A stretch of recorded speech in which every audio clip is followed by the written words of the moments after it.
परिस्थितीची अजित पवारांनी आज पाहणी केली। अजित पवार यांनी एकतानगरसह जिथे जिथे पाणी साचलं होतं त्या भागाची पाहणी केली। आज दिवसभरात पुण्यात घरं आणि इमारतींमध्ये अडकलेल्या 160 लोकांना बाहेर काढण्यात आलंय।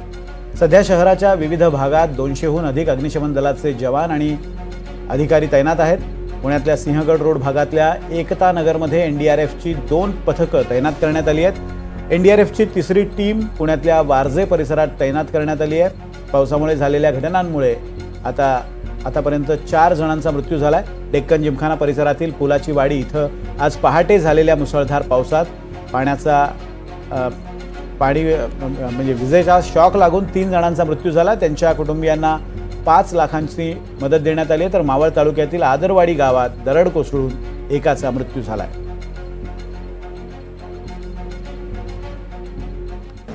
त्याचबरोबर शहरामध्ये साधारण 4-4.5 इंच पाऊस पडला, जवळपास 4.5 इंच, आणि वरच्या भागात 8 इंचाच्या पेक्षा जास्तीचा पाऊस पडला।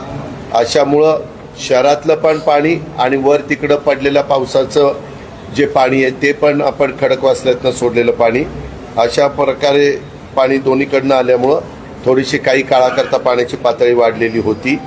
कारण पूर्वीच्या काळामध्ये जे ओढे होते, पूर्वीच्या काळामध्ये जे नाले होते, पूर्वीच्या काळामध्ये ज्या काही नद्या, राम नदी होती, ती नंतर म्हणजे अशा लहान लहान करत तिथं काही गोष्टी केल्या गेल्या।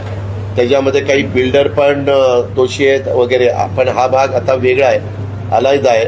त्याच्यामुळं पाणी बाहेर पडण्याच्या करता आता हे सगळे एकदा झाल्यावर ज्या भागात सोसायटी झाली त्यांनी वॉल कंपाऊंड केलंय, त्याच्यावर वरनं येणारं पाणी अडलं जाते ते कुठं बाहेर पडत नाही, अशा काही ठिकाणी परिस्थिती आहे।